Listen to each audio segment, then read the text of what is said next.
Hello, listeners. Welcome to the Morning Market Update, the podcast powered by AI. I'm Joe. And I'm Sarah. Today is Wednesday, February 25th, 2026. We have a massive day ahead of us, with the entire financial world holding its breath for a certain chipmaker's results. Let's dive in. Starting with the U.S. markets, the atmosphere on Wall Street this morning is one of cautious optimism. As of 7:45 a.m. in New York, S&P 500 futures are up about 0.3%, with the Nasdaq and Dow futures also trading in the green. All eyes are firmly fixed on Nvidia, which reports earnings after the closing bell today. Traders are treating this like a second State of the Union address. It's become the ultimate litmus test for the AI trade. If Nvidia beats, we could see a massive technology-driven rally, but any sign of a slowdown could pull the broader indices down with it. Beyond the tech giants, the Dow is showing some resilience this morning, buoyed by strong retail numbers. However, the Russell 2000, which tracks small-cap stocks, is seeing a bit more volatility as investors weigh higher for longer interest rate concerns against corporate earnings. In the pre-market, we're seeing some sharp moves. Lowe's is up after a solid beat, while First Solar is unfortunately plunging due to a very weak revenue outlook. It's a bit of a mixed bag, but the general sentiment is that the market is ready to resume its upward climb if the tech earnings provide the right fuel. Moving north to the Canadian markets, the TSX is looking to build on some significant momentum in the banking sector. The big story this morning is National Bank of Canada. They've just reported fiscal first quarter results that handily beat analyst estimates.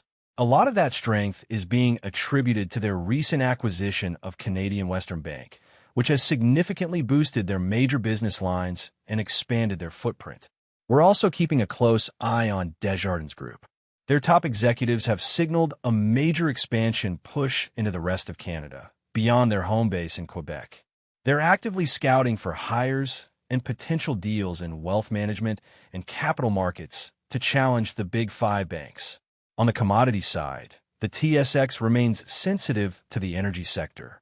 With oil hovering around $71 per barrel, we're seeing steady performance from the big producers, though the resurrection of talk around the Keystone XL pipeline is starting to reignite some political and market controversy. It's a busy morning for Bay Street as the financial sector proves it can still deliver growth despite some of the macro headwinds we've been seeing. Taking a look at the international stage, European and Asian markets are showing a lot of moving parts. In Europe, the FTSE 100 and DAX have been navigating some choppy waters. HSBC, Europe's largest lender, reported a pre-tax profit drop of over 7%, but here's the kicker, it still beat analyst estimates, and their revenue actually jumped. It's a reminder that even with global pressures, these too-big-to-fail institutions are finding ways to squeeze out performance. Over in Asia, the Nikkei and Hang Seng have been relatively quiet as they wait for the U.S. tech results, but the Nifty 50 in India is a major point of interest. There's a lot of focus on a recent U.S. Supreme Court ruling regarding tariffs that analysts say will likely allow India to continue its strategic buying of Russian oil, which is crucial for their domestic inflation control. Meanwhile, in Thailand, the $4 billion rice export industry is under immense strain because of a rally in the baht, which is making their exports less competitive.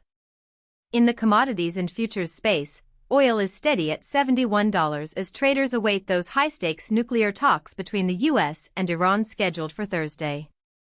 And we have to mention the currency markets. The euro is currently being pitched by firms like ING as a safe haven for investors who are getting a little tired of the high-velocity swings in U.S. tech stocks. Let's get into the major corporate stories hitting North America today. First up, we have to talk about Nvidia again, but from the perspective of the broader market. It's not just a stock anymore, it's a macro indicator. The options market is pricing in a massive move, and we're seeing crypto miners and AI-related software companies already rallying in anticipation. Second, Lowe's is defying the sluggish housing market narrative. They posted a sales jump of more than 10% in the fourth quarter. It seems homeowners are still investing in their spaces, even if there isn't as much churn in the real estate market as we'd like to see. Third, on the flip side, we have Workday. Their stock is taking a serious hit this morning after they issued weak revenue guidance. This comes at a sensitive time, as co-founder Anil Basri is stepping back into the CEO role. Fourth, in the EV space, Lucid widely missed earnings expectations. They are forecasting growth for 2026, targeting about 25,000 units, but investors are clearly losing some patience with the timeline for profitability. Finally, keep an eye on Circle Internet Group. They are seeing a massive 15% jump in pre-market trading after their USDC stablecoin circulation surged 72%, proving that there is still huge institutional demand for regulated digital dollar products. Shifting to the international business desk, there's some fascinating movement in the defense and crypto sectors. Leonardo, the Italian defense giant, is calling for more collaboration across the European defense landscape. Their CEO, Roberto Cingolani, says the sector is too fragmented to deal with modern geopolitical threats. This is a story that could lead to some major M&A activity in the EU defense space throughout 2026. Speaking of M&A, the global deal-making boom isn't slowing down.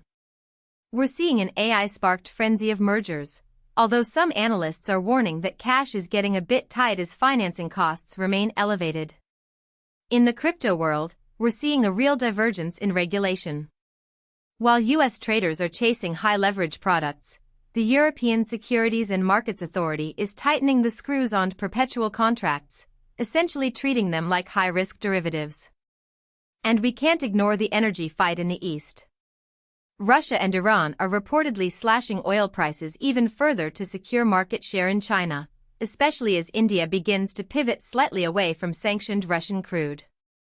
This price war at sea is creating a strange two-tier global oil market that is keeping independent Chinese refiners, the so-called teapots, very busy. On the economic and geopolitical front, the messaging from the Federal Reserve remains hawkishly patient. Chicago Fed President Austin Goolsbee recently called for a hold on rate cuts, stating that current inflation levels are simply not good enough to justify a pivot just yet. However, the bond market seems to disagree. We're seeing traders in the futures and options markets piling into bets that the Fed will actually be forced to cut rates well into 2027. Geopolitically, the tension in the Middle East is the primary driver for volatility.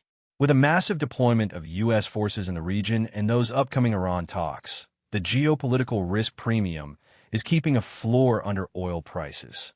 We're also seeing some interesting commentary from Davos, where former VP Al Gore warned that extreme weather is becoming the new normal, which is starting to impact how insurance companies and long-term infrastructure funds are pricing risk in their portfolios. To wrap everything up for our investors today, here are the key takeaways. First, the NVIDIA test is the only thing that matters for the next 24 hours. It will determine if the AI rally has more room to run or if we're due for a correction. Second, the banking sector, specifically in Canada and Europe with National Bank and HSBC, is showing surprising strength despite the high-rate environment. Third, the regulatory split in crypto is real. Europe is tightening up while the US is still seeing a bit of a Wild West mentality in terms of leverage. And finally, keep an eye on the energy markets. Between US-Iran talks and the price wars in Asia, oil is a powder keg that could shift the inflation narrative very quickly. It's a day to stay alert and perhaps keep a little extra cash on the sidelines until the NVIDIA dust settles. That wraps up today's update. I hope you gained useful insights into the markets this morning. Add your thoughts in the comments and follow us for more such updates. This is Sarah. And Joe, signing off. Have a great trading day.